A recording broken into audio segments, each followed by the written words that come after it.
Hoy día vamos a hablar del ex juez supremo César Inostroza, que como ustedes saben se encuentra en España. Ayer la audiencia en España, que es el equivalente a nuestra Corte Superior, ya le dictó tranquilamente la resolución correspondiente, la sentencia correspondiente para que sea extraditado al Perú.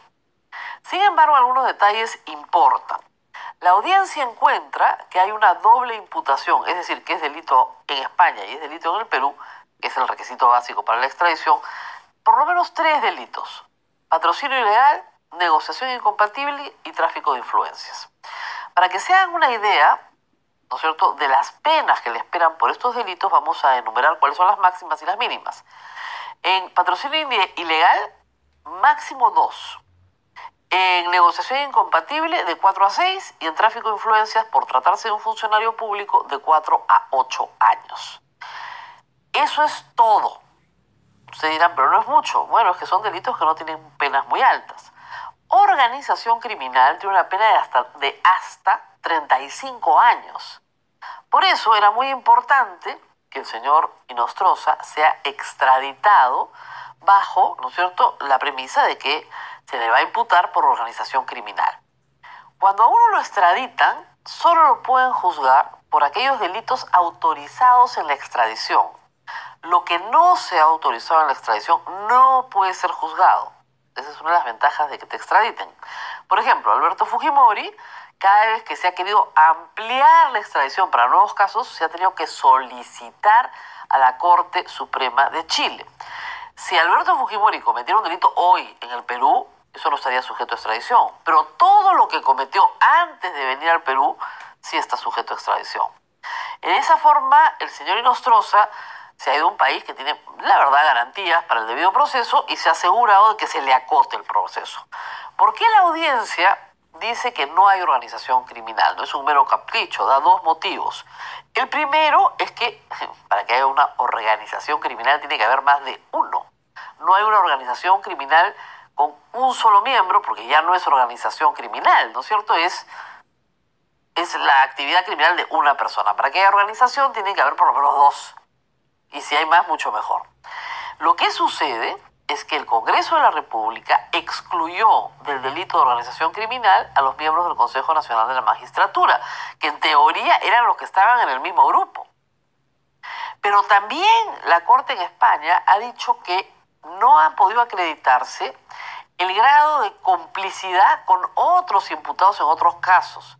Por ejemplo, con los cuellos blancos del puerto, o sea, me refiero a Walter Ríos y sus coprocesados.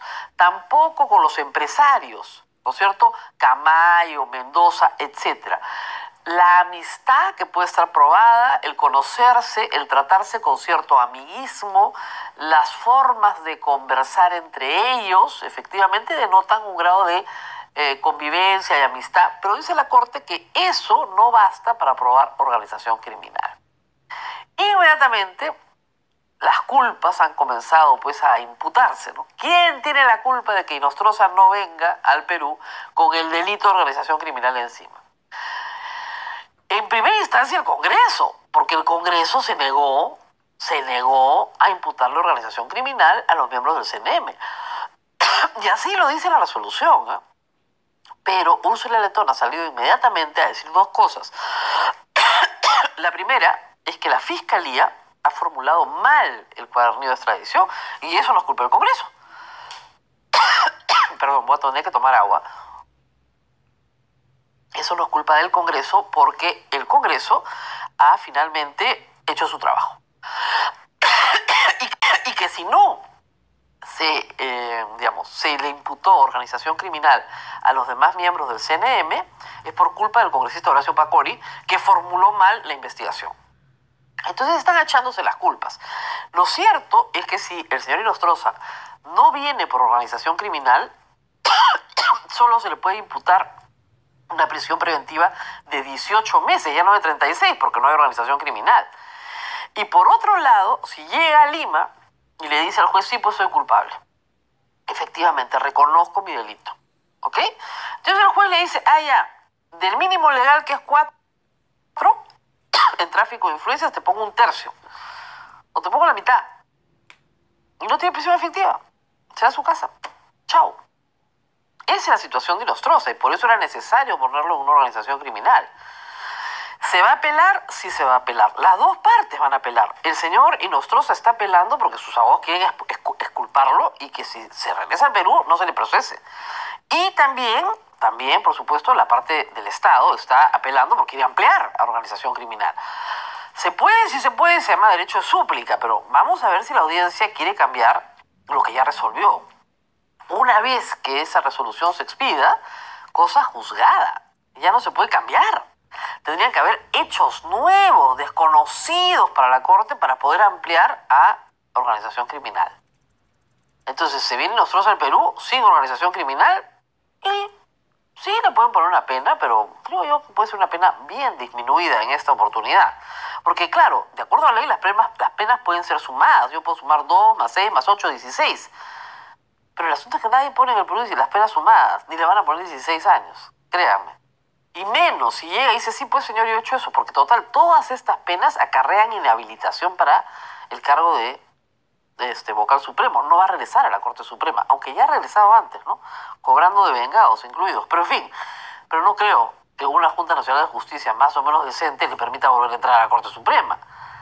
Entonces puede llegar perfectamente a reconocerse culpable y, listo, salir rápidamente del proceso.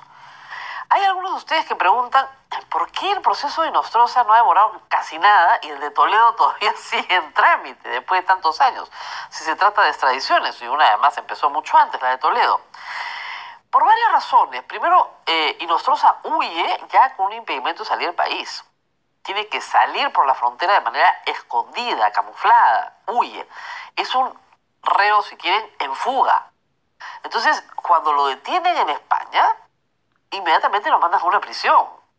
Toledo está libre, no era un reo en fuga, estaba en... Él sabía que venían por él, por supuesto, pero lo dejaron irse.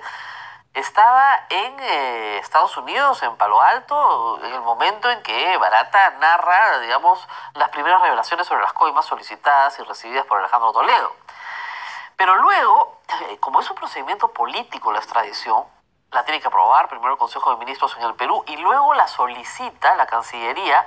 ¿A quién? Al Departamento de Estado de los Estados Unidos. Y le tienen que dar la prioridad necesaria, que sí le han dado en España, pero que no le han dado en, lamentablemente, Estados Unidos. En Estados Unidos, una vez que el Departamento de Estado dice sí, que proceda a la extradición, un juez federal en California tiene que ver el juicio de extradición, que luego de que Toledo tenga su día en la Corte, no demora mucho. Pero también tendrá que valorar el juez en los Estados Unidos cuáles delitos tienen doble imputación, cuáles no, y por cuáles se le puede juzgar y por qué cuáles no. Entonces, para los que están afuera, la extradición termina resultando ciertamente beneficiosa, porque acota al fiscal en el Perú. Eso es lo que está en juego en este momento. Esperemos que el Estado peruano, a través de los abogados que ha contratado, acelere el proceso en el Departamento de Estado, porque en el caso de Toledo, como en el caso de Humala, como en el caso de Villarán, como yo les decía, son los casos más avanzados que están listos para acusación. El caso de Toledo está listo para acusación y no entendemos por qué no se puede proceder más rápido con la extradición.